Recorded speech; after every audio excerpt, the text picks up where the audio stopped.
What's going on, everybody? Welcome to Who You Got with Mellow and Rado is a sports podcast where we talk your favorite sports debates, sports highlights, and sports matchups.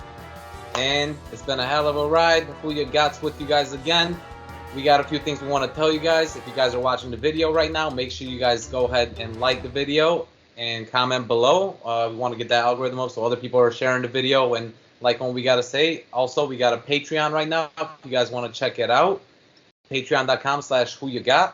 We got a lot of things coming up for you guys this season. A lot of new things that are in store for you guys. We got some merch coming out. We got a few things for you guys. If you guys want to ask us questions, that's definitely the place that you can find us. Also, you can find us on our social media.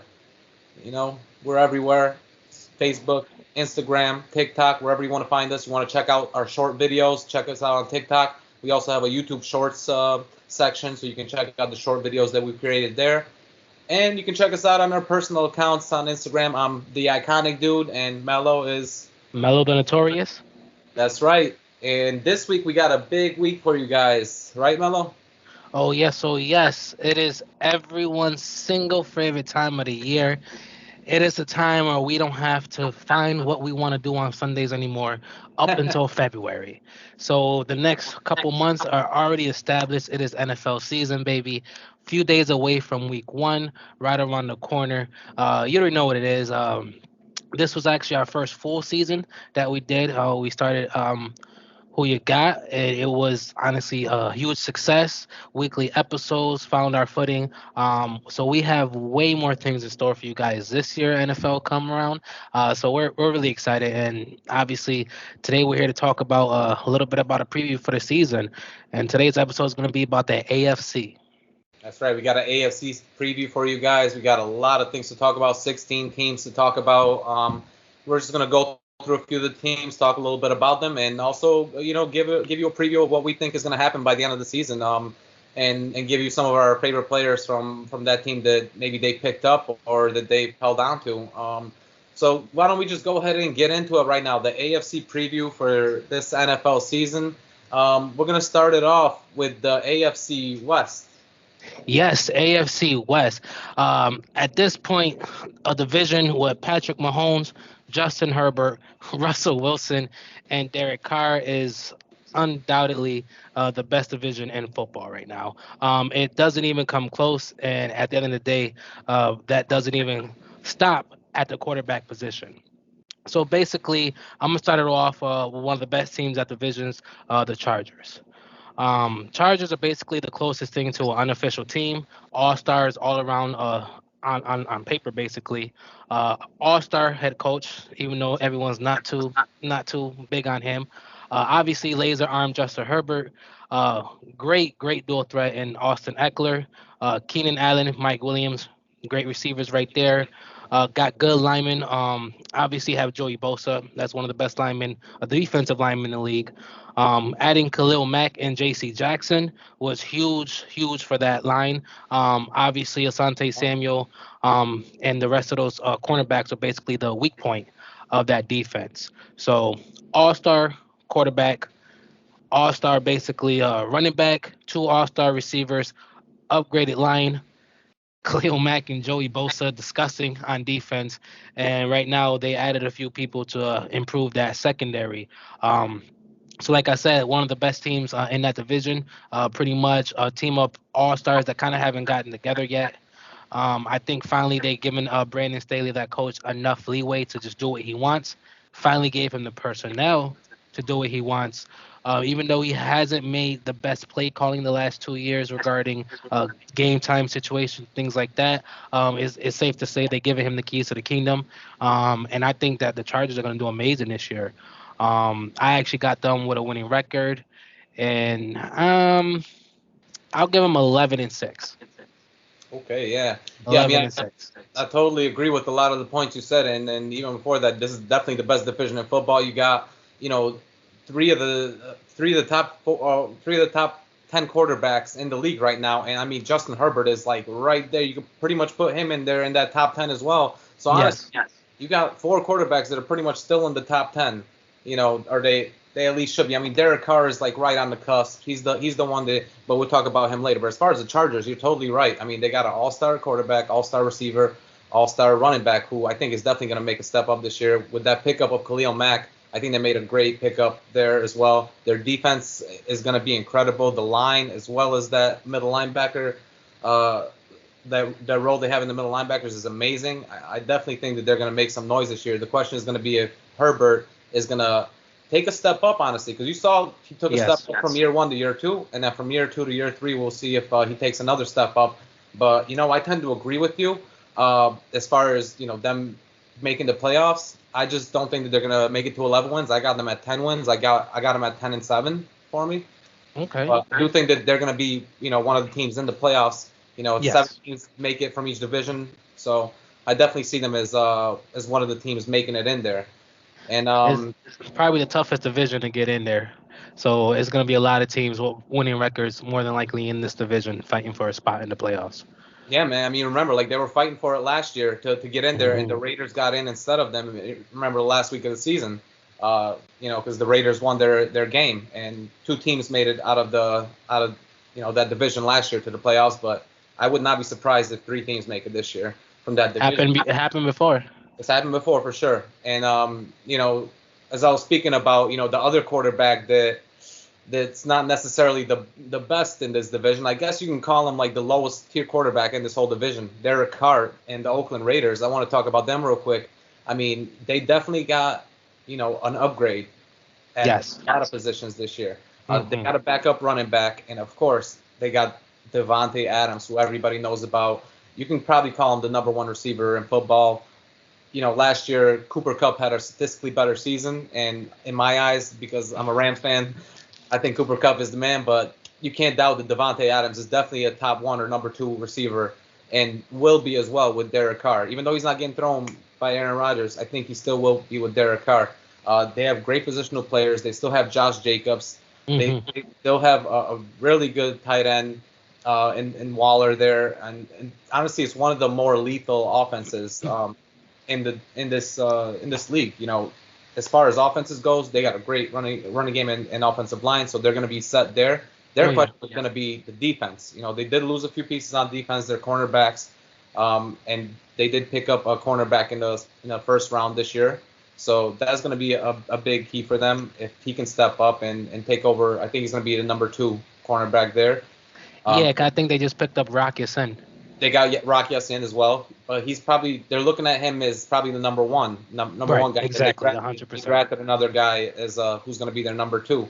But I honestly, man, I wouldn't be surprised if they actually have a lot of tough games and close games with teams, because I do think that they're going to be able to score points, but they're going to give up a lot of points as well. So, for that reason, I kind of got them at a lower record this year. I think that they're going to take a step down, and they might be one of the teams that don't make it into the playoffs this year.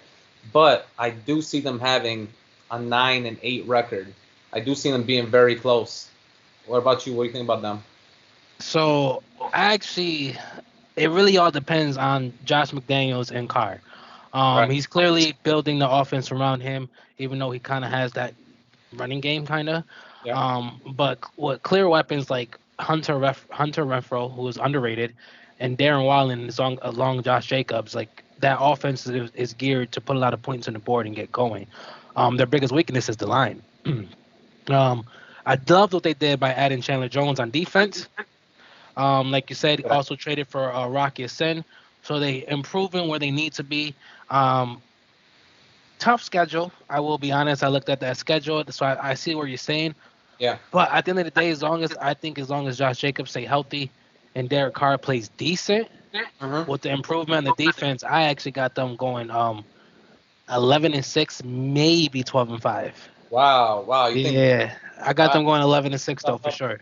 Wow. See, that's huge right there. I mean, no, it is. I think they're going to be one of the slept-on teams because they've been slept on kind of last couple of years. It was them shooting themselves in their own foot. Last year, everything that was going on with their coaches and the management and personnel, and they still found a way to still somehow be competitive when they had basically no identity whatsoever. This year, Josh McDaniels is hard set on bringing the identity out of them, and I think just giving them this year, that they'll start to find their stride. That's a good point, and they definitely like started off slow last year. They were like 0-3 in the beginning of the season, and then they came out and they actually took care of business late in the season. But this year, the only reason I think that they're gonna do bad is their first 5 games, they got the Chargers, they got the Cardinals, the Titans, Broncos, and then the Chiefs. Those are their first 5 games, and I mean that's a tough first 5. So Yeah, it is. I'm not sure what's really gonna happen if they start off hot, and I agree with you. But if they don't, then I don't know if they can make it. Yeah, that is definitely a tough schedule, especially might as well move on to the next team in the division that you just mentioned, the Broncos. Yeah. That's clearly there ain't no better way to get a off season going than to pretty much trade Russell Wilson from Seattle and pretty much push Denver into somewhat above average status. Bro, how do they always stay relevant getting like top quarterbacks? I don't understand how John Elway does it. Like, No, literally. Pretty much it's probably the best they've been. Without them even playing a snap, this is clearly going to be the best they've been since they had Peyton. And pretty much, and that was their whole issue. They couldn't find a quarterback since Peyton.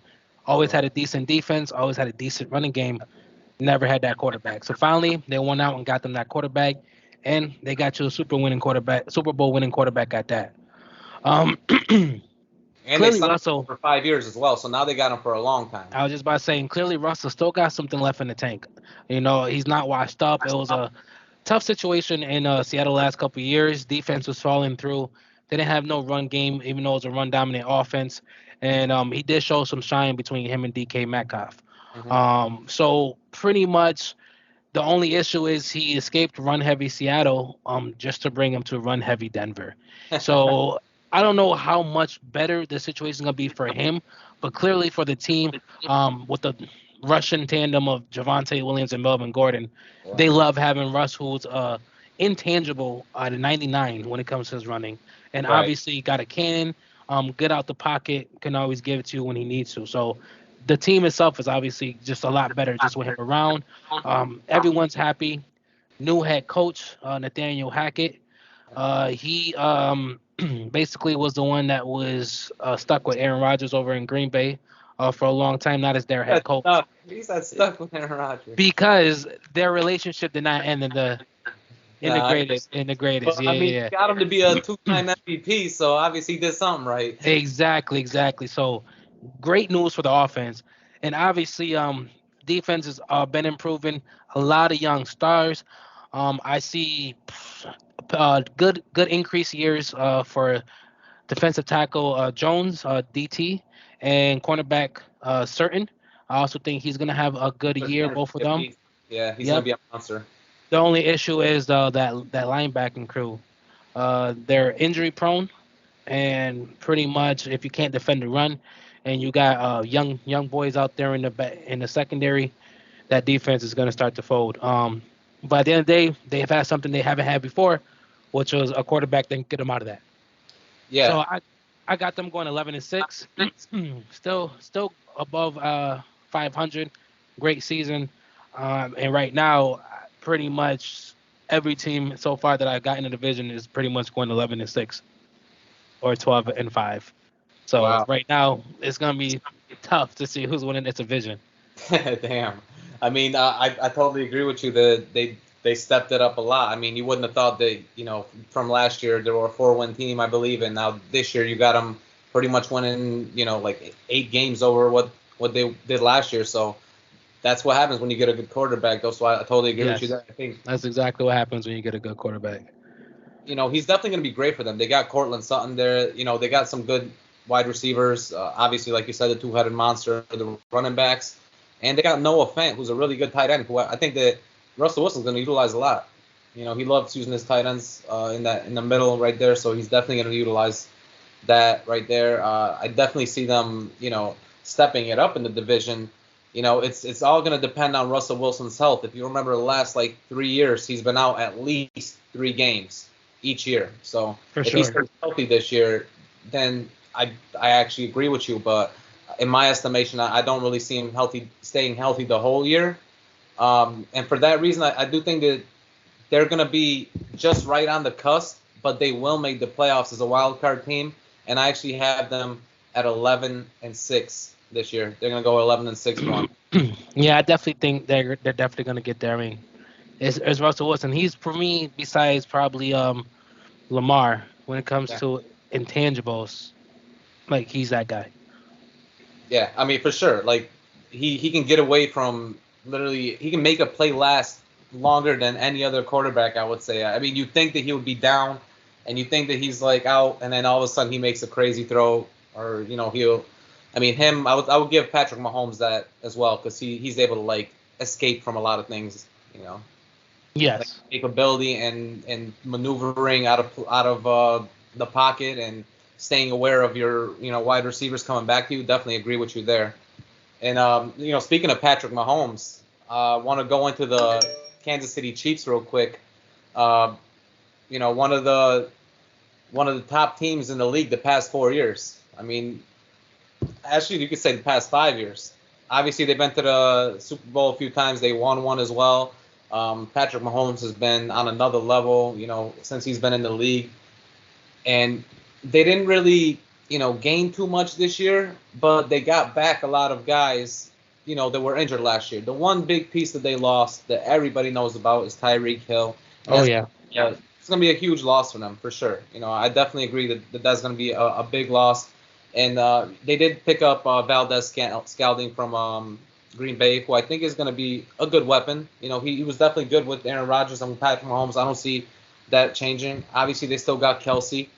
Their running backs are where it's at, though. They got 3 great running backs. Edwards-Helaire is there. They still got Williams, and they still got Hyde as well. So like they got guys that can do work, and I do think that they're going to utilize their running game a lot this season.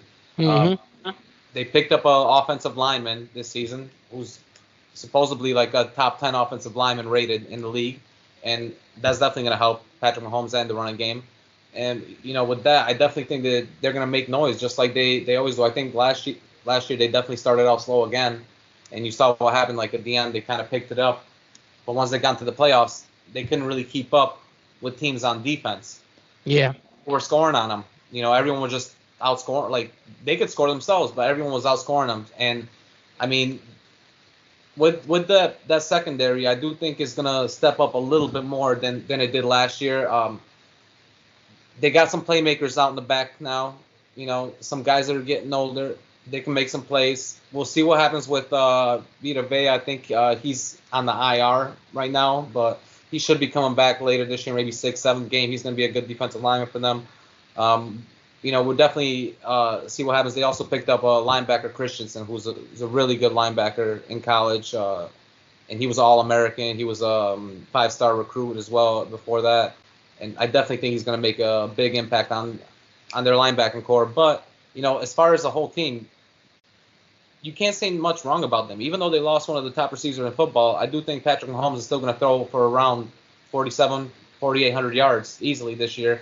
And, with that 2-headed monster, 3-headed monster in the running backs, they're going to be able to get through a lot of teams just by outscoring them. And for that reason, I think that they're going to have a great season this year, and they're going to go 13-4 for me. I definitely see them as being the top of this division still, So, I mean, you pretty much said everything. You can't really say anything bad about the Chiefs. They're our modern day equivalent of the Patriots. Basically, as long as Andy Reid's on the side and Patrick Mahomes is playing quarterback, it don't really matter what that team's going to bring to the table. And that's basically how I feel. 100% losing Tyreek Hill and Tyrann Matthew was major losses.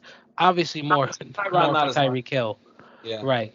But picking up Juju Smith, I think is a great pickup. I think he was really just lacking under no quarterback over there in Pittsburgh. So getting to Mahomes, being able to get open, having him and Hartman on opposite sides of each other is gonna definitely be a great tandem.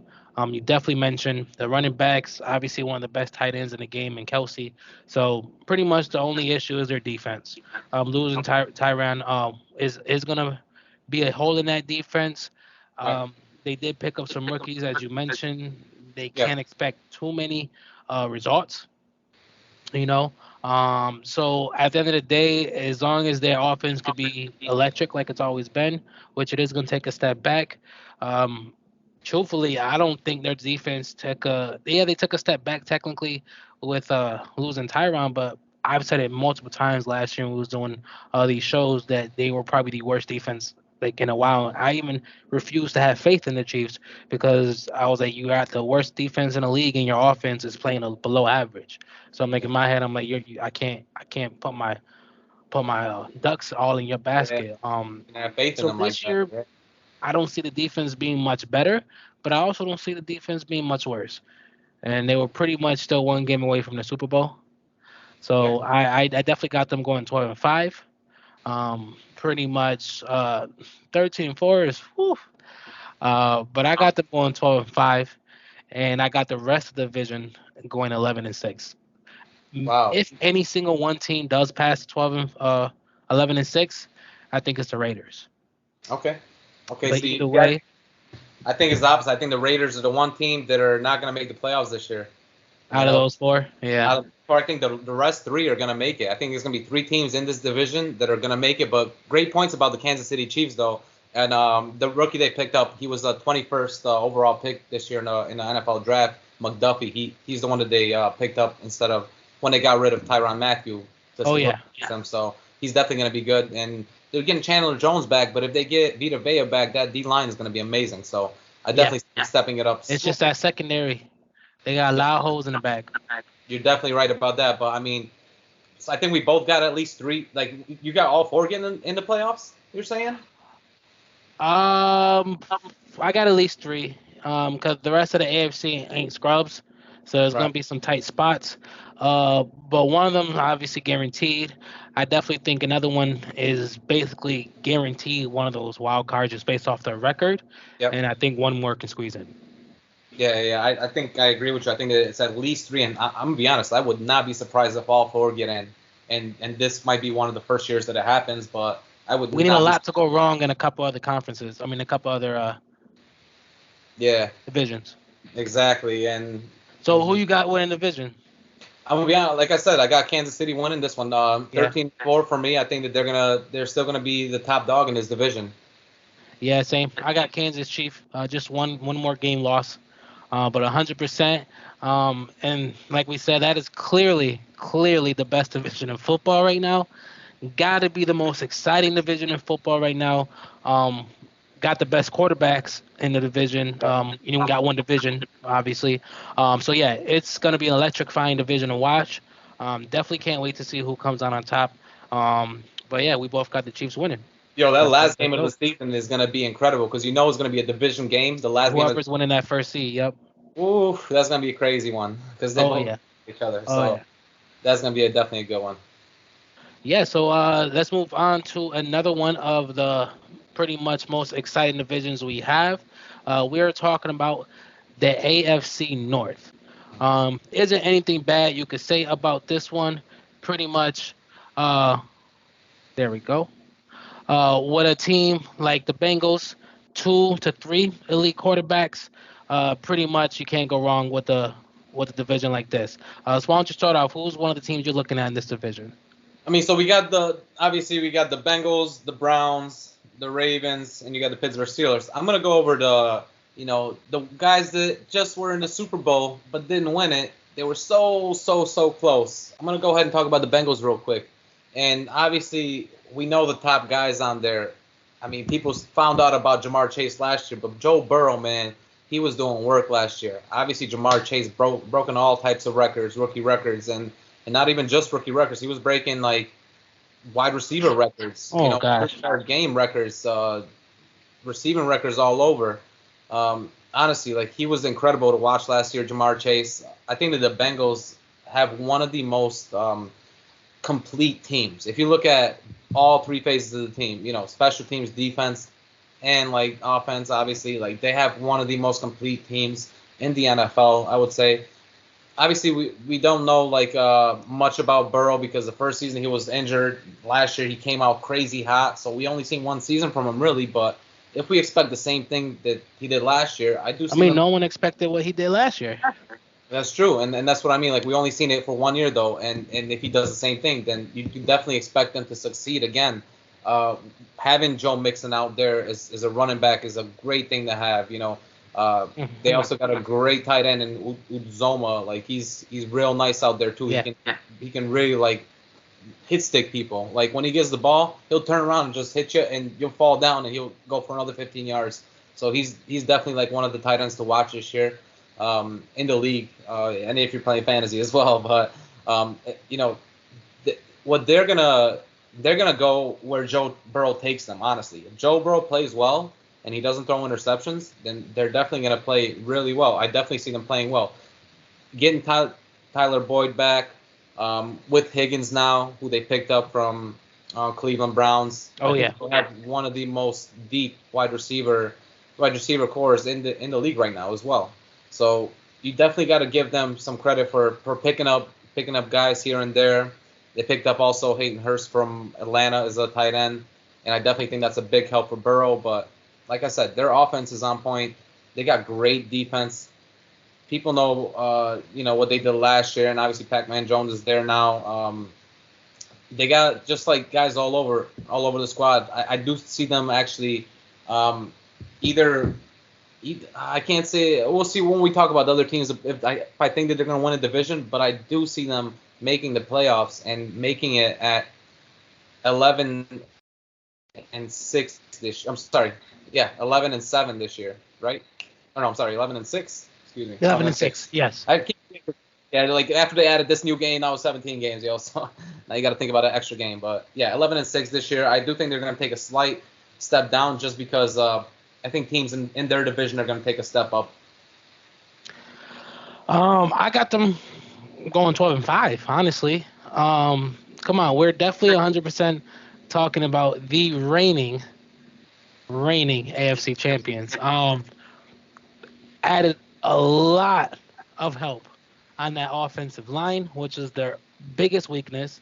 Um, Phenomenal weapons on offense with Joe Mixon, Jamar Chase, T. Higgins, and Tyler Boyd. You even mentioned a tight end who has been improving 100%. Pretty much their defense was already kind of decent. Like, a lot of people don't realize it wasn't that touted when it comes to ranking, but they've always had a solid defense. And when you think about it, that's why I was so big on the Bengals last year, because I watched them specifically build that defense for the division. Very quick, agile, mobile linebackers, because you got to be able to keep those quarterbacks in the pocket. You've been rolling with Lamar Jackson, Big Ben, and Baker Mayfield for the last 5+ years, basically. So they basically rebuilt. Last year was building a defense. This year was Right. building the O line, and Mm-hmm. like I said, the only weakness now that they have is their injuries. Mm-hmm. Hopefully Joe can stay upright, so he can not get injured. And like you said, A good they'll point. go as long as Joe takes them. I do hope that Zach Taylor learn how to pick a little bit better plays. Same Mm. thing about one of those young coaches who's very iffy in the play call era. But at the end of the day, they won a Super Bowl, Yeah, he's or a went to a Super Bowl. yeah, Zach Taylor, definitely a high risk, high reward type of guy. Yes. Obviously, he came from the LA Rams, under us, with our coaching tree. But I definitely like that point that you made about him staying upright, because last year Joe Burrow was like the number one sack quarterback in the NFL, which is Bro, crazy. one game in the playoffs, how many sacks they gave up, bro? It was like 6 or 7. Yeah, yeah, and it was like 53 in the whole Oh, season for season, him. yeah. Yeah, so I definitely think that you're right about their offensive line definitely stepped it up a little bit, but he needs to stay upright. He needs to find ways to get rid of the ball quicker, just to stay healthy. No, for sure, for But, sure. And pretty much, they're gonna have the same issue. Well, the team I want to talk about next is having the same issue. The Ravens. mm, Oh, also, did I say come on. 12-5? Yep, you said Bengals, 12 12 and at the 5. beginning. Yeah, yeah, yeah. Yep. So next, let's talk about the Ravens. With you know, they got to have paid the most in hospital bills, 100% last season. Like, hands down, Everybody's anyone and injured. everyone on that team was injured. It just seemed Bro, like they were they like, couldn't catch a break. keep the truck out here, keep the emergency truck in the back, like make sure you don't leave with it. Like they had the No, stretcher out ready. bro, they literally had a whole division of the hospital just rented out to them. Like, you know what? They're like, we Just need on travel nurses. some blacklist. Let me Travel just nurse. have your doctors on call. We'll pull up to the warehouse, have them roll out. Just put some IVs in our Bro, boys. Like they built a whole wing of the hospital inside their locker room. literally, yo. I promise. So pretty much that was honestly their biggest issue, and that's one of the team that has a lot of talent. Yes. Um, I mean, the biggest concern and the biggest issue is Lamar Jackson. I have not always been the biggest on Lamar just because I understand what dynamic he brings to the table, but I, for the love of God, need him to learn how to throw just a little better, just a little better. You cannot, and that's the thing. Like I say, you can't succeed as a quarterback in NFL without that. Some people might disagree. Oh, he's won an MVP, he's made it to the playoffs. But we've seen multiple times as soon as he gets to the playoffs, they shut that shit right down. Because if you can't throw, they're pretty much gonna load that box. At the end of the day, you're either gonna keep running or get injured, and that's exactly what happened. And then everyone else who can run still got injured too. On top of that, like that was just wow. Like everyone who literally had any inkling of running knowledge on that team got hurt last year. Um, Crazy. but the biggest thing Before the is season started Lamar. last year, their number one, running back got injured before the season even started, which is crazy to me. Literally, yeah, it was so bad. At some Oh, point, I remember because I remember this with fantasy, like it was a free for all every week on who was going to be their running back, like for yeah, that week. At yeah, one point, they was pulling out retirees like from waivers, and like they were actually getting good yardage. It just basically whoever can get some yards get some yards. yeah. Um, so the Ravens are going to try their hardest, basically, to keep Lamar happy and uh, keep him in their team. His contract extension is pretty much up this year, but they haven't got to a deal, so they're no longer talking about it. He refused to talk about it while the season's playing. Um, I I say they have made some investments in Lamar. Just those investments haven't always worked out. They've done nothing but try to build that offense around him, just with not that great choices. So at the end of the day, I don't know who that needs to fall on, but I don't know because like, do you say, well, certain teams will not give their quarterback help, or do you say, well, this team tried everything, but they were just stupid with everything? Do you still blame that team? You know, does Lamar need to get out of Baltimore? You know, and that's going to be a whole conversation this whole season. But for them this season, I think they have a somewhat average season as long as everyone stay healthy. I think they go 10-7. Obviously, they're going to be run heavy.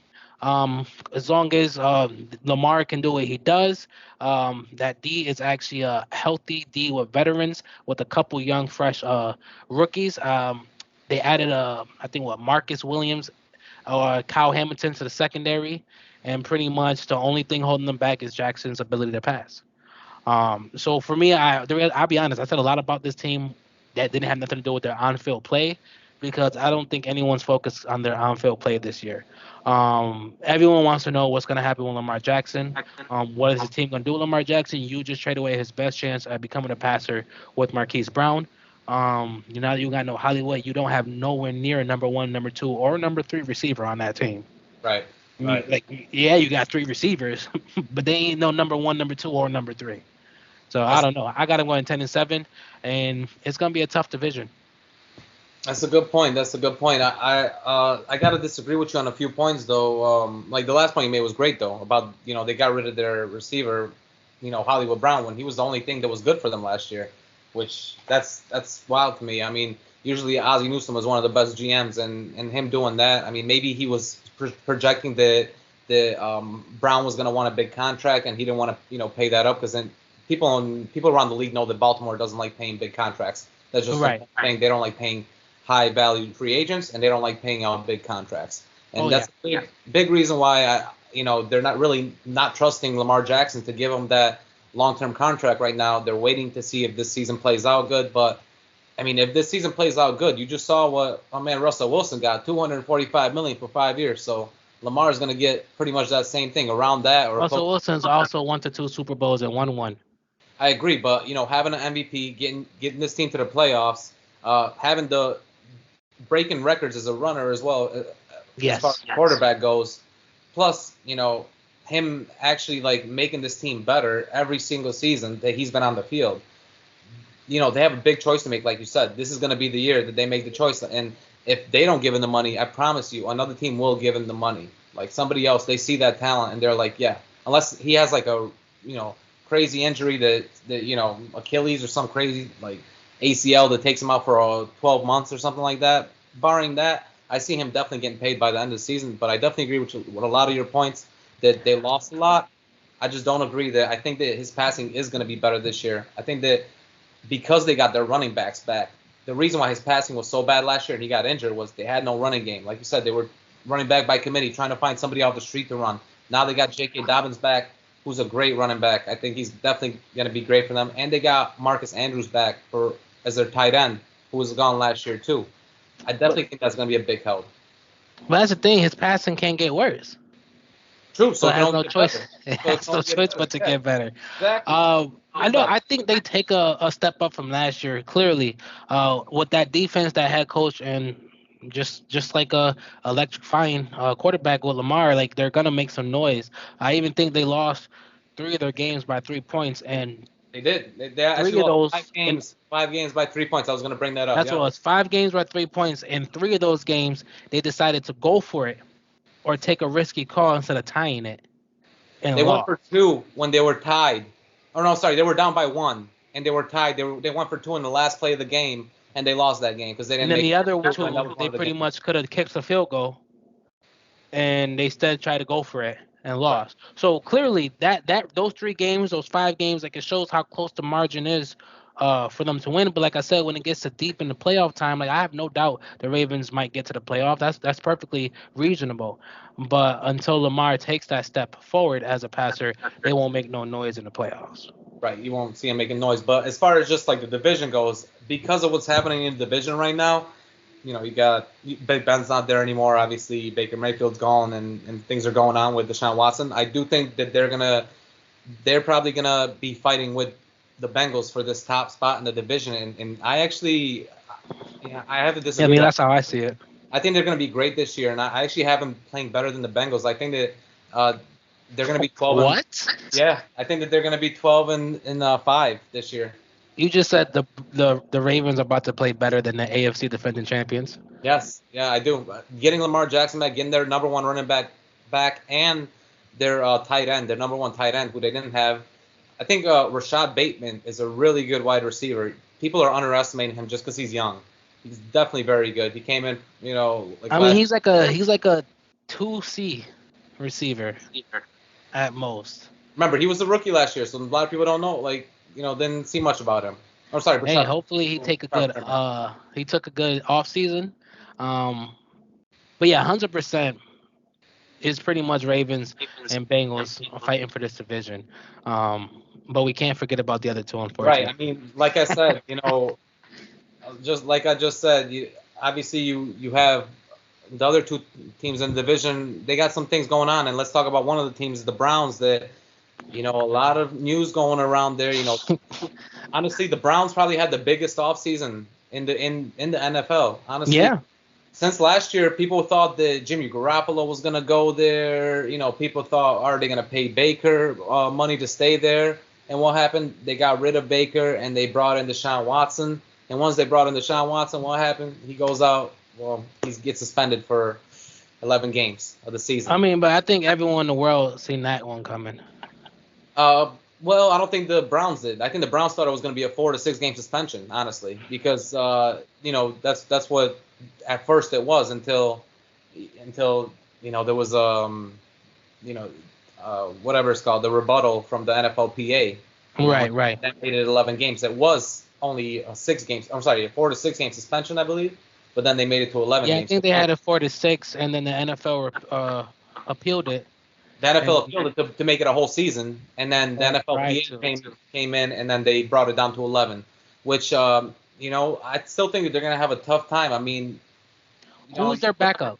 They got Jacoby Brissett right now. Jacoby Brissett's going to be starting, which I'm going to be honest, man. I thought they should have taken a chance on Garoppolo. I really thought they should have taken a chance on Garoppolo, get him for 1 year on the system, and get him out there to try to make some moves, to try to make the playoffs. Because they actually have a really good defense in Cleveland right now.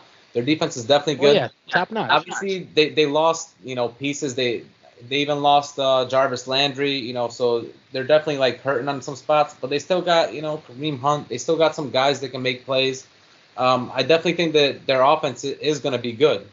But the question is like how far can Jacoby Brissett really take him in those first 11 games? And to me, it's not really that far.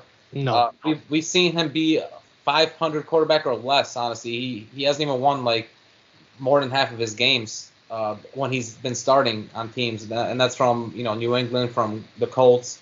When he was starting there, he definitely didn't even make the playoffs in either one of those cases. So I can't really see him, being that much of a step up, from Baker. Even though Baker wasn't that great last year either.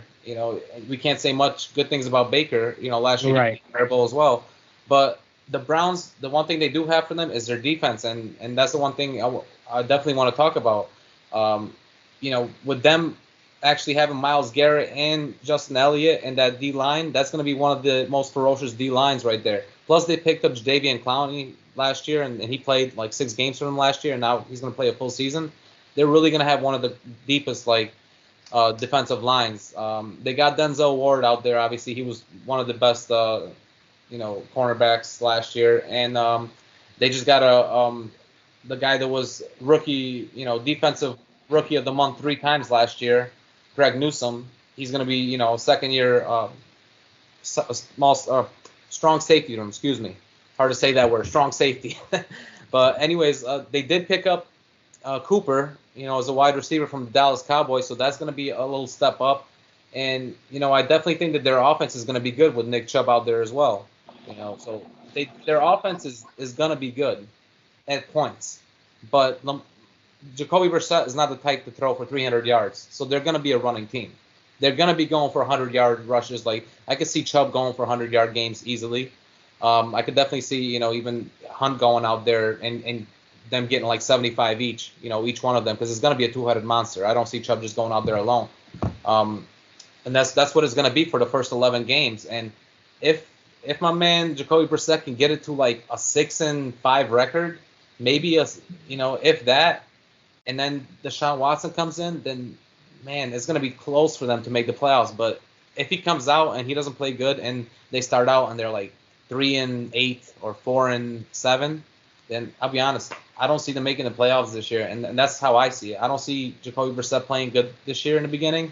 Even when Deshaun Watson comes back, I don't think he's going to have enough to bring them back.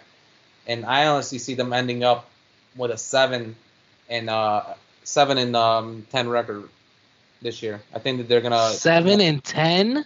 Yeah, I think that's what they're going to be pretty bad, because you got guys like the Bengals and the Ravens, who I think that they're going to be beating up on them. You got 4 games with just those 2 teams, the Ravens and the Bengals, and I think that's 4 losses right there for me. So I definitely think that they're going to have a step down this year. Without Deshaun Watson, they're going to have to take that 1-year loss, pay him that money and just have him pretty much sit on the bench for no reason, this year. What about you? What do you think about that, Mo? I mean, I think they're gonna have a rough year. I just got them. I got 10-7, not 7-10. Then I'm damn. You believe? Yeah, it. I mean, like you said, the team is phenomenal on all sides. Yes. Nick Chubb, clearly double-headed monster at running back position. Mari Cooper was such a steal. Right. Obviously, defense, Denzel Ward, Myles Garrett, new coach. Basically, the only issue is the fact that they don't have a quarterback. You got a good point there. I'm not gonna lie. That's a great point. But do you really believe that he can win at least, let's say, because you got him 10-7, so let's say can Jacoby Brissett win 4 or 5 out of those first 11? Do you believe that he can win that? I mean, yeah, if they just literally rely on the run game, pretty much make that their biggest thing, and just that defense will hold it down, I think they made Baker Mayfield look decent. I mean, he looked decent, but last year, like you saw, he didn't play that great. He threw a lot of interceptions, and Jacoby Brissett is known for that. He's known for throwing a lot of interceptions. Even though he's a slightly dual threat quarterback, he's not that much of a runner. I do agree that they're going to rely on their run a lot, but I don't think they're going to be able to move the ball and move the sticks. They're not going to be able to get a lot of first downs. And the problem that I see them having is not being able to get those long throws anymore. Like, they don't have Odell Beckham like as a big threat guy. Jarvis Landry was a semi-big threat guy because he can get you like some crossing route plays. But a guy like Amari Cooper, either he's like a comeback receiver, he goes out like 15 yards, comes back, or he's more of like an outside type of receiver, outside the sticks, So I definitely think that he's not the type that'll get you like big plays, Amari Cooper. So that's one thing that they're gonna have a problem with. So I don't know if they're gonna be able to score that much this year. I feel like as long as they got a game manager and Jacoby Brisket, Jesus. My man gonna get burnt like a brisket. Jacoby Brissett could be that guy. I mean, we'll see. He's never shown that before, but we'll see if he can do it here with the most talented team that he's ever played on, I would say. Yes.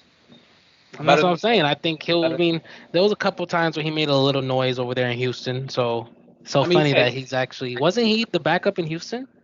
He was for a second. Well, he was for a little bit, I think 1 year, but he was in the Colts most recently. He was there a few years ago before they got Wentz and before they got Matt Ryan now. But gotcha. But yeah, he was out there. He had a decent year. They went like 8-8 with him, starting all 16 games. Yeah, I mean, so 7-10. So I guess you think they're gonna do the worst in the division. You can't say that. No, because I mean, you got another team in there who want to bring them up real quick. Yeah, but that's what I'm saying. I actually got them going. Steelers I got them doing pretty good.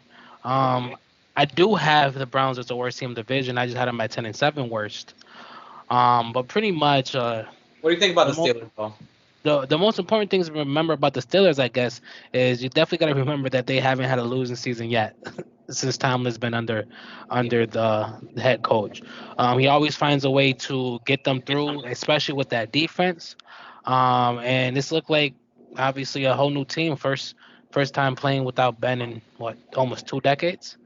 So definitely got to see what they're gonna do. They got a disruptive front seven. Cameron Hayward, TJ Watt, pretty much leading that. Obviously, they are putting all their money on Mitchell Trubisky. They love picking Kenny Pickett, but I don't think he's gonna get anything like that. And pretty much Najee Harris, a good tight end, and that's about it. I know people are high on Claypool. But I think just because of how ferocious their defense is and how run heavy they are with a great running back like Najee, they're still going to have a winning season. Trubisky isn't trash, but I don't think that they're going to have a lot to talk about when it comes in regards to the actual offense. It's just going to be like last year they had a winning season and no one cared about the Steelers. So I expect kind of the same thing this year, but they will get more noise because it's a newer team. And on top of no one cared about the Steelers, last year everyone knew Ben was just throwing ducks and they didn't care. So they will get a lot more hype, but I pretty much expect exactly the same. Consistent defense, running it through your mouth. The only difference is we're finally going to see someone other than number 7 behind that center. And that's it. So I definitely got them having 11-6 season.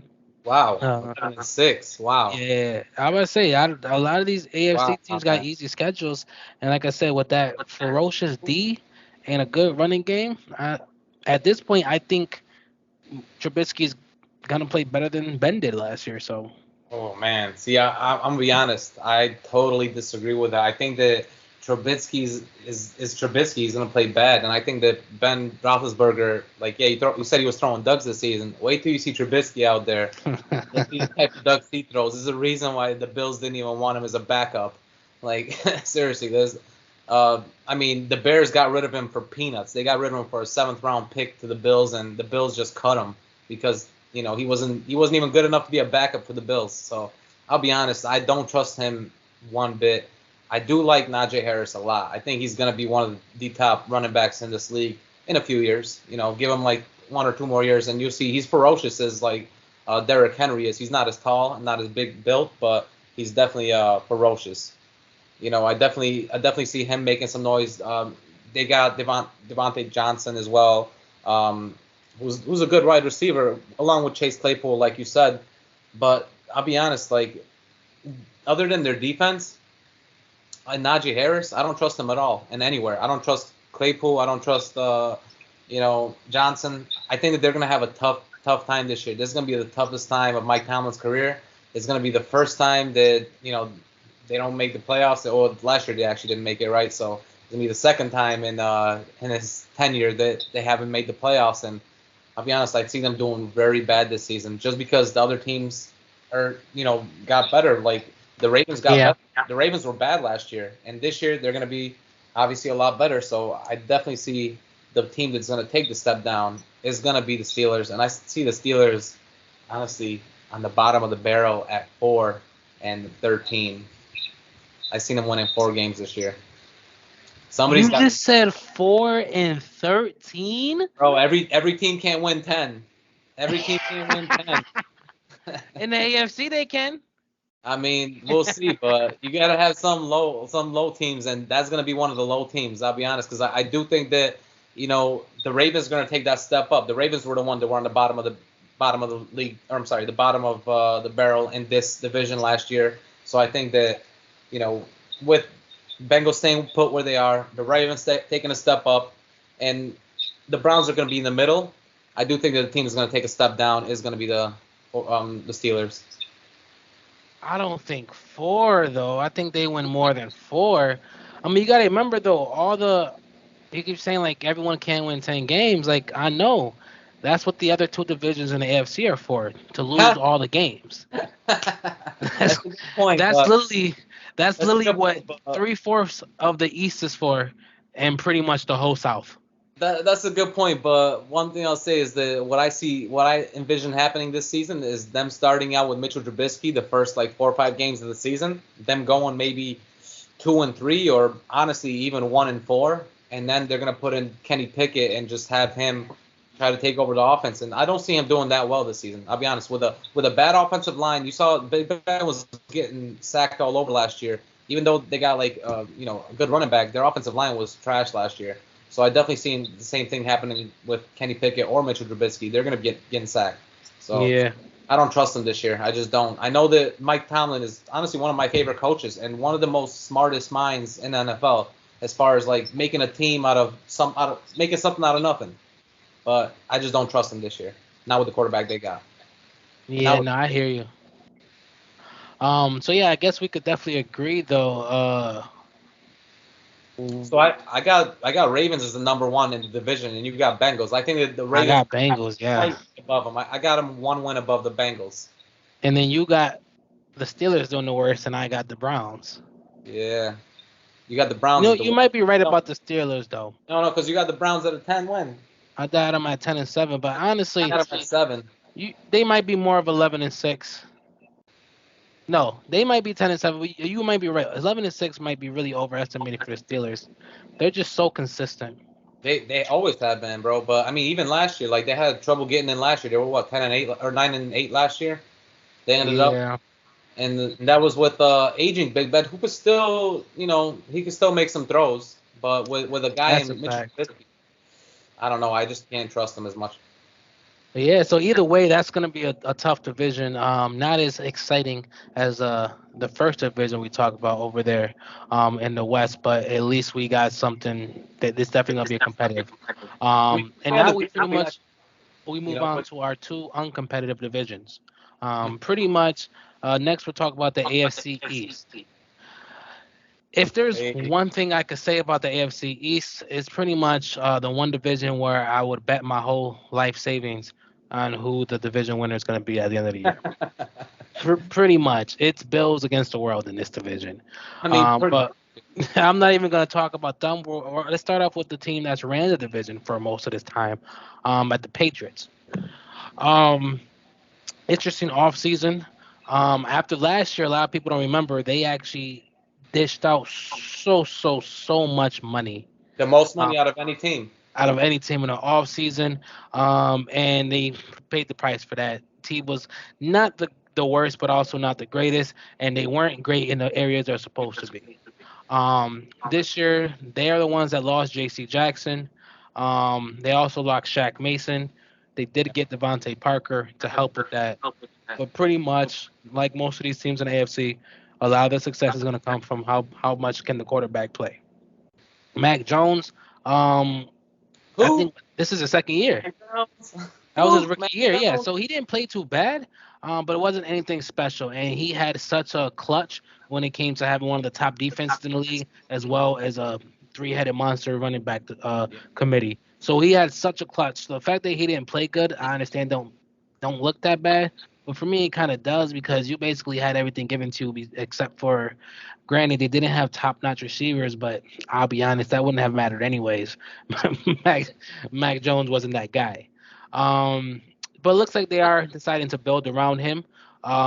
It's weird that they let some people go. I don't know. Coach Belichick is doing his thing, but it's clear that's their new guy. And we've all seen last time what happened when they pick a guy who's pretty much seems average and build a team around him for the next 20 years.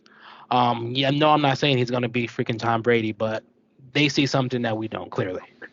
Um, Yeah. Yeah. so pretty much when it comes to what they have, like obviously, Josh McDaniels uh is gone, pretty much. So that was a big part of their offense. So this year they're going to see a different offense. We're all going to see a different offense, and then more than likely we're going to see even deeper dive into the run heavy defense, bearing old school Belichick style. So pretty much, I don't expect them to do much noise this year, and we do got to see how much Mac Jones improve. But it's clear as day, this team is going to run it down your throat and pretty much suffocate you on defense, which 100% is going to win them 9 games. That's I got that's them going 9-8. that's honestly pretty good for Mac Jones for a second year quarterback with the amount of guys that they lost. Mm-hmm. I'll be honest, I totally agree with everything you said. Their running game, that's what they're gonna focus on. They're gonna focus on that three-headed monster. They got Harris, and they got Davidson, who's a good running back as well. They did pick up Nelson Aguilar. They picked him up as a wide receiver. He's gonna be the top guy now. So hopefully he makes some things going with them. They still got Kiki Bourne, who's gonna be probably their number 2 guy. He was number 3 last year, but gonna move up now. So we'll see if he can, get some connections with Mac Jones, because he was probably he had the best chemistry with Mac Jones last year. But I'll be honest, I totally agree with everything you said. They're going to be focusing on their running game. They're going to be focusing on that defense. And they're going to let Mac Jones play like an old school Alex Smith. Just dink and dunk, throw those small little passes and try to get some yards out of it. Try to get those 5-yard dunks, 10-yard dunks, get first downs, playing low scoring games like 1980s, 1970s style games where it's like 14-10, 17-10, stuff like that. And I definitely agree with you. I got them going the same record as you, 9-8 actually. I got them going. Yeah. Yeah, no, you definitely you can't go wrong with that defense and with that running game. They're gonna be And fighting that's for why. a playoff spot though. I think they will be fighting like towards the end of the season, week 16, 17, 18. They'll be in the hunt for that playoff spot, and they might just be just outside of it though. Yeah, I think so. Um, I don't know. Like, it's hard to judge the rest of the division, but I definitely do think they're gonna have a good year. And as long as they go over 500, I would assume that's a success for them. Yeah. I mean, if they go over 500, and like I just got them going one game over 500, I think that's definitely a success for a second-year quarterback. They lost a lot on defense, but then they did gain a few things on offense. They did get, they still got Hunter Henry as a good tight end. I think he was a good weapon for Mac Jones, and he's going to be a good weapon again this year. So we'll see if he takes a step up.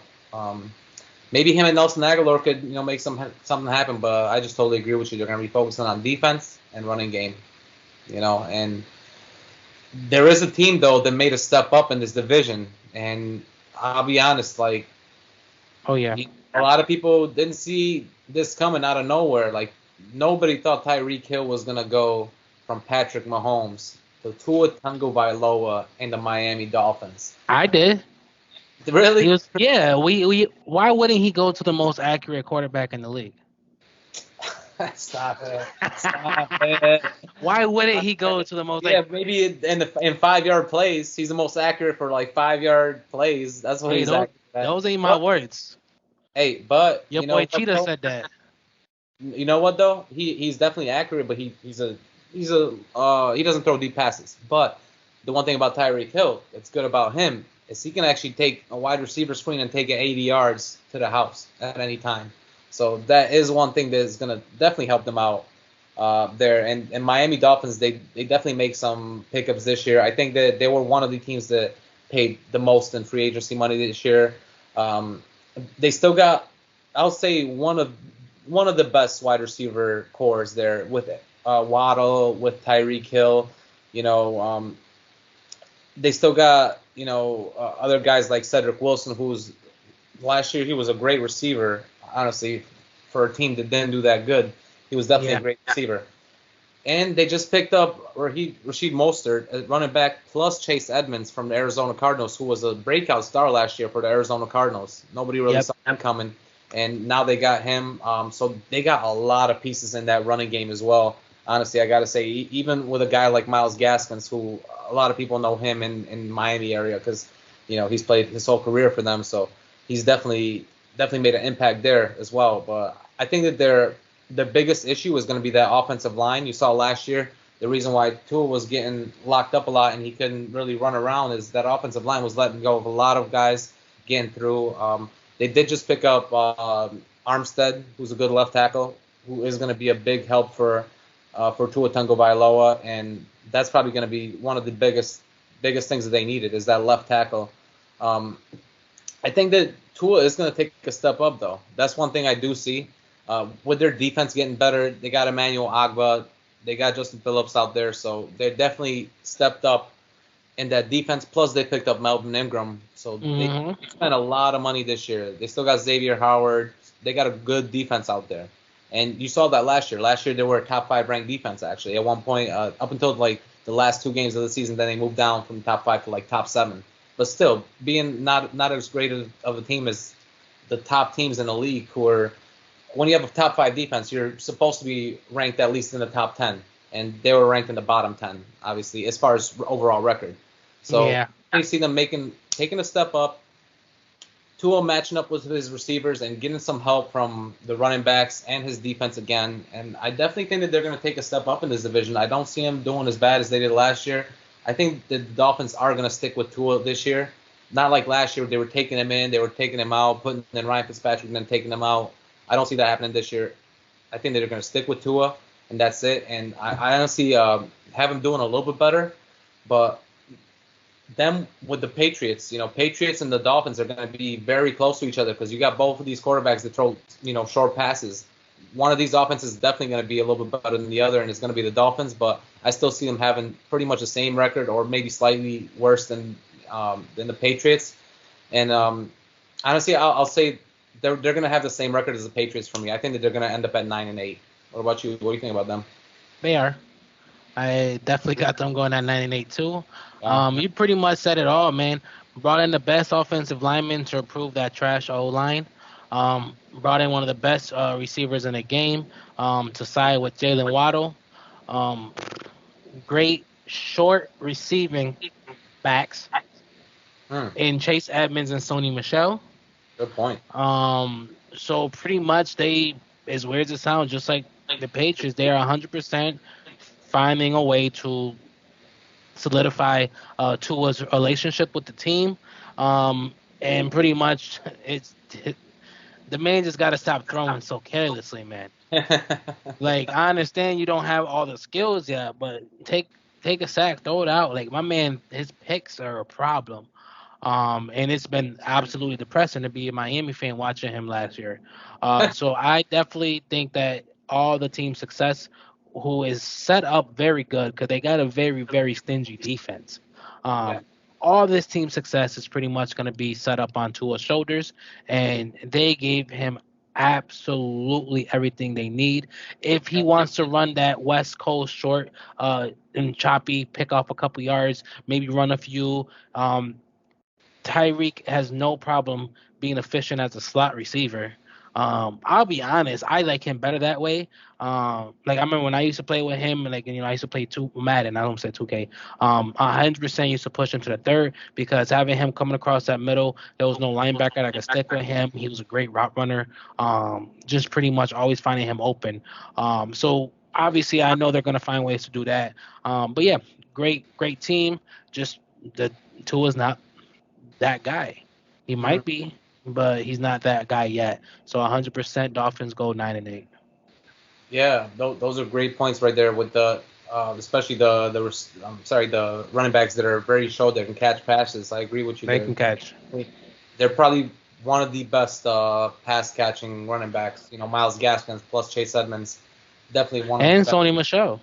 Sony Michelle there too as well. Like they really got some guys like out there. Even Raheem Mostert, he's more of like a goal line type of back who's gonna get like those goal line carries, on the 1 yard line, try to get it in because he's a little bit bigger guy. So I definitely see Raheem Mostert being that type of guy, not as much of a pass catcher. But I totally Right. feel like they're gonna be playing that West Coast offense, spread the ball around. Uh, they're gonna be doing a lot of like 3-4 wide receiver spreads and trying to get it around because honestly, Waddle wasn't playing that bad off the slot receiver side last year too. So I could definitely see him being in there. No. Waddle and Tyreek are gonna run some good sets together. That's for sure. Like even wide receiver screens, they're for sure gonna get a lot of those. But we got to see Tua on a full season. Like we haven't seen that yet. We've not seen him play a full season, and you can't judge a guy if he hasn't played really a full season in NFL. So this is gonna be his year, and I think that they're gonna be mediocre. Honestly. Yeah, no, I mean, so do you have him going 98 when you consider that mediocre? Well, I mean that's you can't really be mediocre. I got five. It's like 500, so that's what I call mediocre. Like, but there's no more 500 in NFL because Right. 17 games now. So just the game over 500 plus not making the playoffs to me, that's pretty much mediocre. Yeah, no, I hear you. For me, it's hard to say mediocre because like mediocre is pretty much the team that's coming up next in the Jets. No, That's 100% that's not mediocre. mediocre. That's that's That's no that's one that's, even knows what that is. that's a word that hasn't been invented yet for. So let's talk about it, man. No, no free agency noise Man. whatsoever. I think they brought in an offensive lineman. Um, CJ Uzoma. That's what they got, and that's just more linemen. Like they That's got what they did, though. clearly Sauce Gardner to be their new shutdown corner. Picked them up in the draft. Obviously, they think Garrett Wilson is going to be Zach Wilson's new favorite target. Yep. So we'll see that connection. They need a better pass rush. They need a better running back. Besides Sauce, they need better linebackers, better linemen, better receivers. Um, Pretty much Jermaine Johnson is your best pass rusher, and that's a problem. And at this point, they're pretty much betting it all on Zach Wilson, who's all athleticism and no skill, pretty much. He might Mm. have skill, but that's what he showed. He's not shown nothing so far in Do the you like NFL. do you like his style of play? The I way he don't. I think it's very careless. Like I say, he uses athleticism, but he needs to cut down and just get into the fundamentals. I definitely think that he's subpar. Like he's one of those like Baker Mayfields. Like why did you look at him for that long? Yeah, he could run, he could move a little bit, but he don't have fundamental quarterback IQ or the ability to make simple throws. So clearly on paper, the Jets did what they needed to do, but they're all average names at the end of the day, and they have a below average quarterback. And they actually the only thing they did good this year, truthfully, was a draft. Yeah. Sauce Gardner and the other picks that they made in the later rounds were honestly good for what their picks were. So that's all I got for now, pretty much. I'll be Like honest. I got them going to 7-10, maybe 6-11. Oh But wow. the East, they got easy schedules, bro. Mm. That's the thing. Like they might beat the Patriots once. That's a good. You I gotta mean, remember they play good at home against the they play. Patriots. That's what I'm saying. They play good against their own Especially division, against the division. and Yeah. then let them face anyone in the South besides pretty much one or two teams. Like, you know what I'm saying? So, you know what? Nah, you might be right. I'm gonna do 5-12. You're right. See, I I don't. mean, I actually hate the Jets. nah, stop it. That used to be your favorite team. Let's tell the folks the truth now. But there's nothing wrong with that because they were honestly one of the greatest teams, in the early 2000s and 2010s. Like, remember they went to the AFC Championship game a few times with one of the greatest defenses to me in the modern era. And they were a great team. But you made a great point about their draft. They had the best draft to me out of any team. Oh yeah. Charles Gardner was the best pick of the draft. Honestly, to me, I see him being a Darrell Revis style of player. Like, he's gonna be that type of dude. Oh yeah, that's their new lockdown corner for sure. I'll be honest. Like, I see him being. I can't say Deion Sanders yet because we haven't seen even a full season from this kid yet. But that's Leon Sandcastle right there. There you go. There you go. For those people that don't know, that's definitely like that's definitely an Easter egg. Hashtag Madden. That's that a lot fact. of people don't know about, but I definitely see some amazing plays from him. Even this year, as a rookie, I definitely see. Even you saw what Parsons did last year in Dallas. I could see certain things, happening. The same things with the Jets and Gardner. That's one good thing that they did, and the offensive lineman they needed because Zach Wilson could not stay upright. My issue is I don't know if they believe in Zach Wilson. I'll be honest, I really don't. I don't think the Jets do, and They have no choice right now. right now they don't. But for me, they're gonna be fighting for the number one pick next year. That's what I'm gonna say. I think that they're gonna be bad, bro. They got no offense. Their defense is gonna be subpar to okay, where they're gonna be able to have some games that are low scoring, and maybe they'll be able to pull out some games like you said, like especially the ones in the division. They'll definitely play well in the division, but against other teams with high-powered offenses, I don't have no type of faith in the Jets, and especially Zach Wilson. I don't think that's Right. their guy. I don't trust them, and I think they're going to be fighting for C.J. McLeod for next year from Ohio State University, or C.J. Stroud, whatever, from Ohio State, or another guy. I think number one pick is going to be in their future, and I'll be honest, I got them doing bad this year. I got them going 3-14. I mean, I wouldn't be surprised though. Yeah. Definitely. If whoever gets CJ, obviously is going to be a great pickup. But pretty much at this point, they might just keep focusing on drafting and rebuilding until they finally find a quarterback. That's what they need to do, bro. Because right now, I'll be honest. To me, Zach is not the guy. Do you believe in Zach? Do you think they're gonna give him a? Because after this year, they would have to give him either a fifth-year option and then extend him. Honestly, I haven't believed in a quarterback they picked in the last 12 years since they picked up Mark Sanchez. So you believe in Sanchez? No, I didn't, and it's crazy because I'm a USC fan, and for me, he was the worst one to come out of USC. Like, That's a fact, bro. you know what I'm saying? Like, he couldn't even win us a championship. He got us a Rose Bowl. Like, Right. You let had my boy Carlson. That's what I'm saying. Like, we had some good quarterbacks, so I wasn't even high on Sanchez. So like, the Jets have not been able to make good quarterback decisions in the last 12 years. And remember the whole Tebow debacle? I mean, of course, and obviously, like the only thing Mark Sanchez is known for now is the butt fumble. I mean, obviously the Jets even tried to get a good quarterback once with Brett Favre, and when he got on there, obviously he didn't play good, and then he just moved to the Vikings after that, after he was on Green Bay. So they've tried things, but I still think that they haven't found their guy. You're right. In the last 15 years, pretty much, they haven't had their guy, and I think they're going to be searching next year. But yeah, a team that does have their quarterback and has their quarterback for another 6 years and beyond. I mean, the Buffalo Bills, man. Like you said, in the beginning when we were talking about this division, they're the team to beat in this division. Obviously, the Bills, they're good all over. They got a good, quarterback, probably the best in the division. The best in the AFC division, other than Patrick Mahomes. I think we can all say that right now. Yeah. That's Honestly, just because Pat Mahomes walked away with a 13-second walk-off, you still have to give it to Mahomes.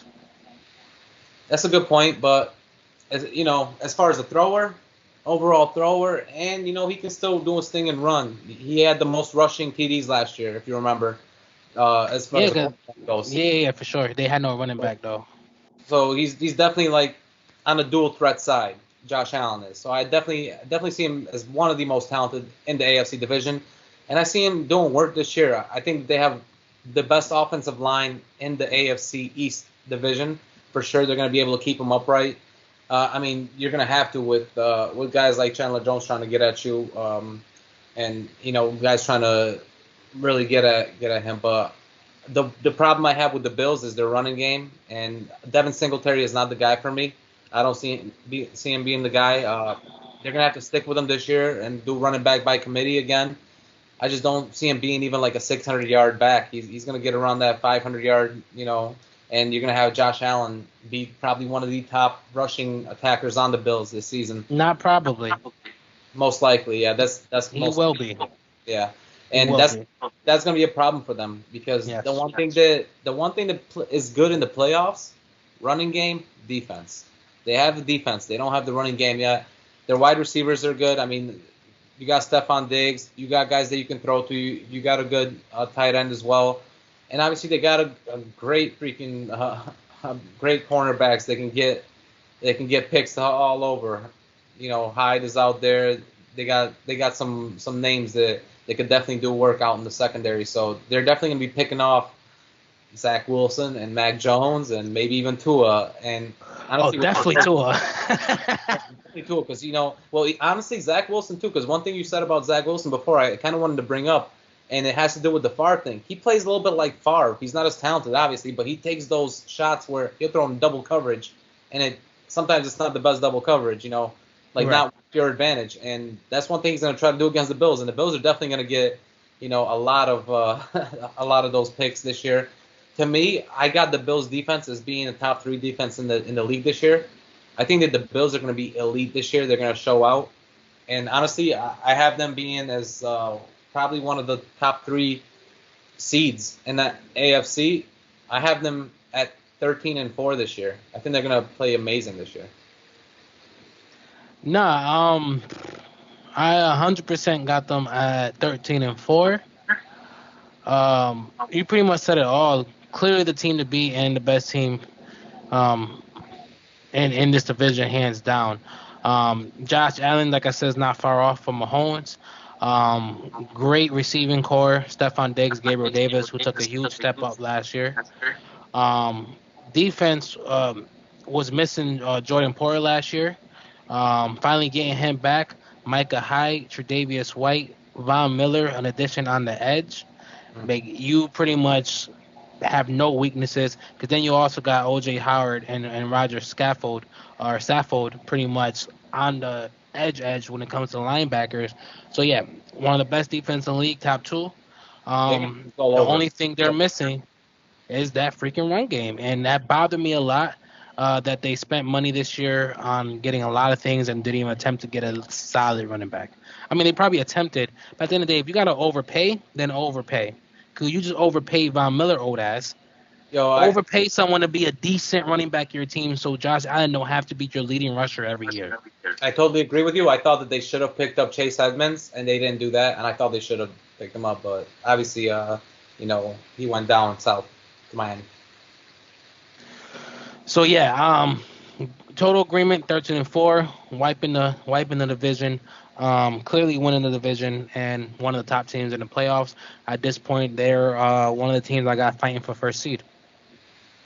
Yeah. At the end of the day, we just went over the top. Like I said, AFC South don't really got no contenders, so the 3 divisions we just went over are going to be the people fighting for the top seeds. So I pretty much got dumb Chiefs and Bengals. You probably got dumb Chiefs and Ravens. And the Ravens, exactly. Yeah, that's why I got them in, fighting for that top 3, because I think it's going to be kind of close this year. One game is gonna beat, above, or one game is gonna beat the guy above second place to beat. Yeah. I see what you mean. So that's the AFC East, a great division on itself, because those games when they play against each other, those are tough games. Very tough division, yes. AFC East games, they're always tough, and it's. Obviously you got 2 open field stadiums, 3 actually. I'm sorry, because the Jets play in the Meadowlands in New Jersey. So you got one of the best coaches of all time. one of the best coaches of all time. And in the wintertime, it gets cold. So we're going to have a snowball this year again, I'm sure. And it's going to be crazy. Probably another game that was like, what, 6-3 or something, or 9-3, like a game like that with the Bills and Patriots. Game. Like, and then the snow, so you could definitely have some crazy stuff happen in this division, and it's going to be a great one. But moving on to the last one, right? The last division that we want to talk about. A lot of people, don't have any one of these teams going to the Super Bowl, but out of these four, we're talking about the AFC South for those guys that are listening.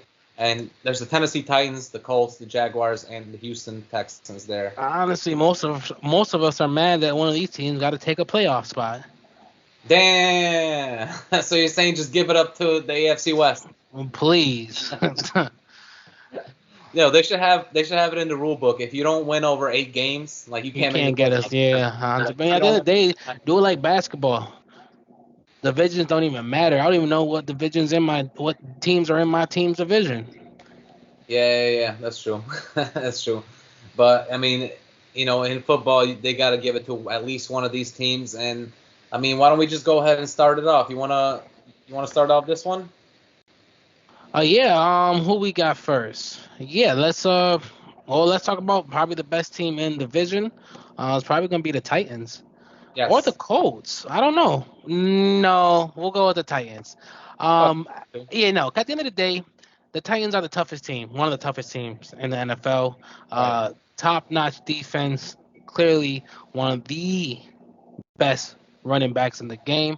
And they pretty much remind you of old-school Patriots, running down your throat, stingy on defense with a game-managing quarterback. Obviously not trying to compare Tannehill to Brady. Pretty much they have always been top contenders or top competitors. When they traded away A.J. Brown and then picked up nobody to replace him and then made no improvements to their defense, it was kind of like you didn't get better this year. Obviously, did they even draft a replacement for Tannehill? Didn't they draft? For A.J. Brown, they actually they got a receiver, a number one guy now, but they did draft another guy as well. So you're right. So at this point, I don't think Ryan Tannehill's ceiling is high. This team is obviously going to run it down anyone's throat with Derrick Henry. But now with A.J. Brown traded to Philadelphia, who the hell is Ryan Tannehill going to throw to, even if he can throw? No one's going to doubt what Derrick Henry is going to do. But at the end of the day, they didn't get any better. They actually got worse. And Derrick Henry's coming off an injury. So and that's why I said I might not even choose them to win this division. Just because I think they're barely going to go 9-8. And one thing happened with Henry, they're gone. Even with Henry, there's not much there. Like I said, they lost AJ and they didn't do nothing to improve their defense, and then basically decided to keep Tannehill. That was just the worst. At least the Jets drafted decently. This was just bad. Right. Well, I mean, you are right. They definitely drafted wide receiver Burks, who I definitely think is going to do some work. They did draft another guy, Kenny Phillips, as well, he was a 4th round pick though, so he's not going to make as much noise. Their wide receivers, as we look at them today, they did pick up Robert Woods from the Rams. Yes. And still got Nene Westbrook, who came in from the Jags, who might possibly do some work, plus Austin Hooper from Atlanta. So honestly, they picked up a few guys, but not enough for what they lost. They had Julio Jones, they had A.J. Brown. Obviously, Derrick Henry's still there, so he's going to do work. Yeah, no, it's like I said, it's not. Basically, it's what they didn't do, and that's the problem. Right. I totally agree, and I do see them winning this division, and it's going to be this division is going to be easy for them because when they play, guys like the Texans and the Colts and the Jags, there's 6 games that they could possibly win right there by themselves. So honestly, I could possibly see them doing, really well this year if they win their division games. But then again, if they lose some of those games, then you could see them being a 10-7 team and making it into the playoffs like that. And honestly, that's what could be happening, because I got another team in this division that I think is going to be a surprise. I think that you pretty much said everything about the Titans that needs to be said. I mean, other than like Derrick Henry, if he does work again this year, and he could possibly be an MVP candidate to me if he gets like 17 or 18. Yeah, he was there last year. Right, I could definitely see him possibly making it up there again, because I don't know if a guy like they're gonna want to give to a guy like Rodgers for a third year. So definitely, that's one thing that we could definitely look at. If they're playing well, then he could possibly be in the MVP watch. And that's the only excitement that we're gonna see out of there, because I don't trust Tannehill, and I haven't his whole career. No, I've been I really hated Tannehill this whole time. I don't know why they keep basically relying on him. You pretty much got the best everything in the world, except for a quarterback, and you still refuse to pretty much get a quarterback. I mean, I think this is gonna be his last shot, bro. I think if he doesn't make the playoffs and wins one game at least and takes him to the divisional round, then I think he's out of there this year. But talking about guys that need to prove themselves, another guy in this division definitely needs to prove himself is on the Jaguars, and that's my man Taylor, or Lawrence Taylor. Like, sorry, Trevor Lawrence. Hey, Thank you so much. I'd rather it be Lawrence Taylor that we're talking about, because it'll be a lot more exciting. Yeah, I mean, their names are so close together, though. But anyway, I do think that Trevor Lawrence needs to definitely step it up this year if he really, if he wants to show out and show why he really got picked first overall. Like, there's a reason why he got picked first overall. I think he's very talented, and they have a really deep running back room as well. Like, with Robinson. They got a decent team. With a team, I definitely agree with you. They got Christian Kirk out of Arizona last year, who was a good pickup, and they did get Zay Jones from Buffalo, who he's a smaller guy, but he can still do work. And I definitely like the pickup of O'Shaughnessy they got, plus Evan Ingram. They got Evan Ingram from the New York Giants, who was a big tight end, and I think he's definitely going to move up in that tight end room, because they do have Martinez as well there, who played. No, Evan Ingram was a great pickup. I agree. I think that he's going to play very well with Trevor Lawrence. And the one thing that they did this year is they picked up two guys in the offensive line. They step up their offensive line, their left guard and their right tackle. They picked up. So that's a huge upgrade for a guy that was getting sacked, and that's why he got injured, because he got sacked last year. And Trevor Lawrence, it's not like he went out there and scrambled and got injured. He was in the backfield and got sacked. One guy that I want to talk about a little bit is their defensive end. I'm always going to mess up his name, Foley Futakasi, but he's a beast, bro. I would even try it. He is honestly a beast. Last year, he had like 8 sacks just in like the last 10 games of the season. So he definitely stepped it up towards the end of the season. I definitely think that their back end is pretty good. They got Shaquille Griffin. They got Cisco, who's a good free safety. He's one of the top free safeties in the league. And I definitely think their defense definitely stepped it up this year. They got a lot of pickups. They were also one of the teams that spent the most money on free agency, but they just didn't pick up the top free agents. They got like medium free agents that that they needed to get, honestly.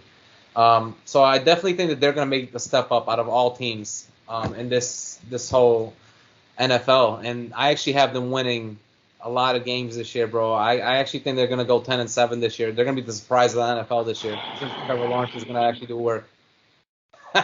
You did not just say 10-7. Oh man, don't believe the Jags. Don't believe in the Jags at all. Remember, but then you told me the Steelers are going 4 and what, 12?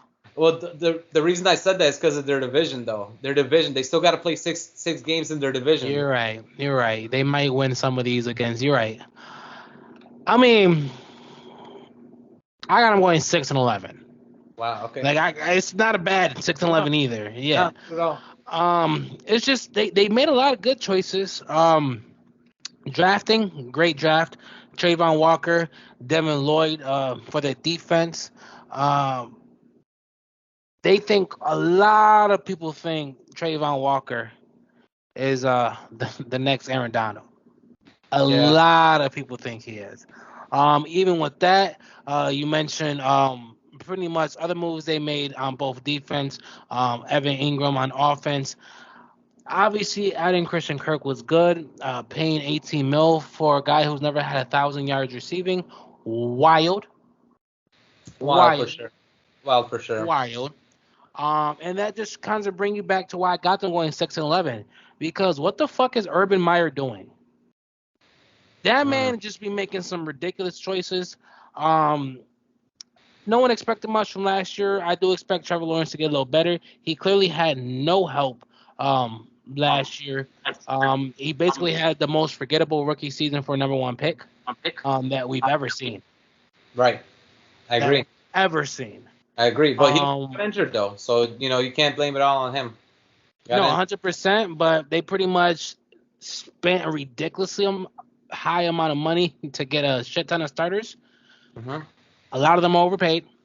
Yep. But we 100% should expect them to be better than last year. But yeah, this is just about letting Trevor Lawrence grow and kind of building a team around him. Obviously that's what NFL teams do, but 100%, this is just gonna kind of really show what he's about, and I think Yeah. he's gonna have a better year. So I I got him going 6-11. I do agree that he's going to definitely have a better year than last year, and that's the reason why I definitely have them, improving a lot. I think that a lot of it rides on him and him and Robinson. I do think Robinson is a good enough running back that he's actually a type of guy that could get 1,000 yards. Playing with a guy like Trevor Lawrence, they're going to be doing a lot of that play option stuff, Yeah, even triple option. So I definitely see a guy like Robinson getting 1,000 yards this year. This is the surprise team of the NFL for me this year. I'll be honest. I don't. I see. For me, I got them going 6-11. That's why I said, like, my surprise team is the Colts. Like, I think they might have a chance to win this division. No, Um, like, so pretty much, I know Matt Ryan is definitely, I still think, a better option than Carson Wentz. I agree. I just didn't think he didn't have the weapons in Atlanta, but he still got that arm, and he 100% has to be, literally has to be less turnover prone than Wentz. Like, I don't think he has a choice. Wentz was just so careless. The only one that was probably worse than him was the rookies. But as an established quarterback, he's never had turnover issues. So they definitely had an upgrade when it comes to quarterback. Um, the offense should be a lot more stabilized. Obviously, you got Jonathan Taylor, one of the best running backs in the game. I don't know if he's going to take a step back, but I do personally do not think he's going to take a step forward. Mm. A lot of people think like, oh, what we seen yesterday was just last year was a taste. I think what we seen last year is going to be average for him, but that was a great year. Great A year. lot of people are expecting him to do even better. I'm like, I don't know. He's only a second-year player, man. That's what I'm Like saying. 30. Like, and they're gonna start to build the team. Like, yes, it's gonna be a running team, but like, they're gonna want to get Ryan more integrated, and clearly they want to score. You know what I'm saying? Like, they got rid of Yasin. They're the one that had Rock Yasin. Mm-hmm. Obviously they picked up Nagaku, helping with the pass rush. They obviously got Stephon Gilmore. Yep. So getting some good help in the secondary. And then obviously, like I said, they got the workhorse in Jonathan Taylor. So the only thing missing really is the receivers. They don't have no receivers.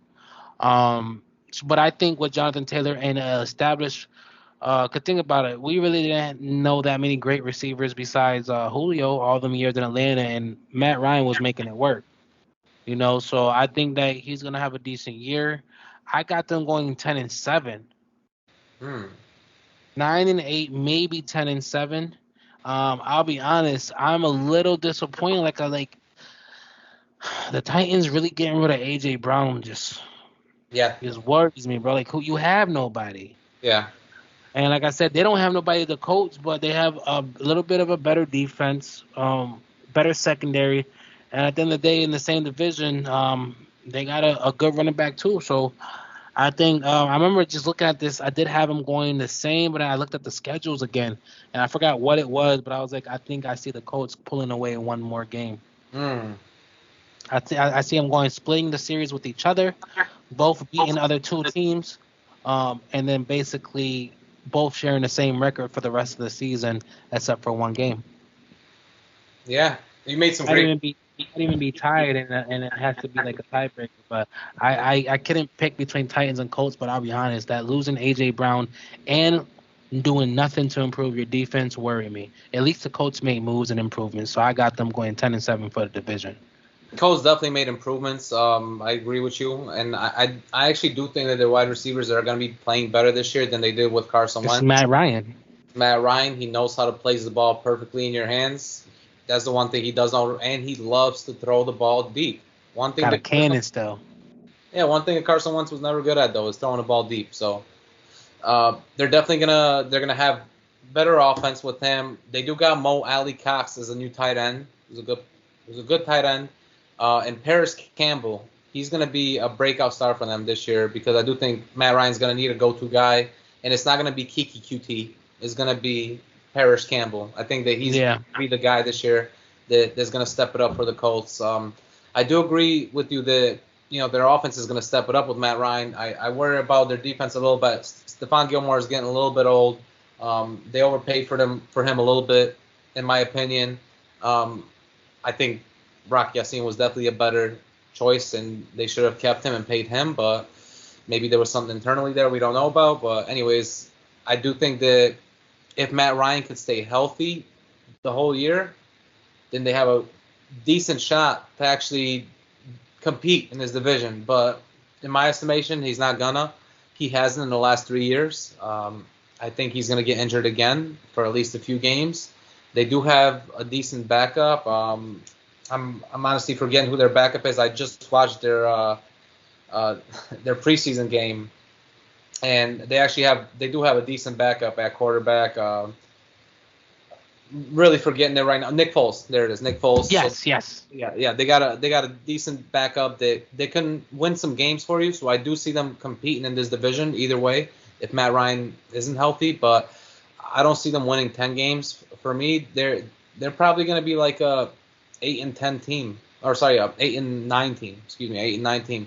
I do think that they're going to lose some close games. They're not going to be able to do those 2-minute drives or 5-minute drives to win the game. So I do see them having an issue with that. Jonathan Taylor, I think that he's going to have a decent year, but I do agree with you. He's going to take a step back. So we'll definitely see a step back from him. But as far as their team as a whole, I do see them being in the mix, but not quite making it there. I actually have them at 8-9. Hell, they were in the mix last year. They were with Carson Wentz. They were, but Jonathan Taylor, like you said, had a career year, and if we see him going worse, then that's not going to be helping them.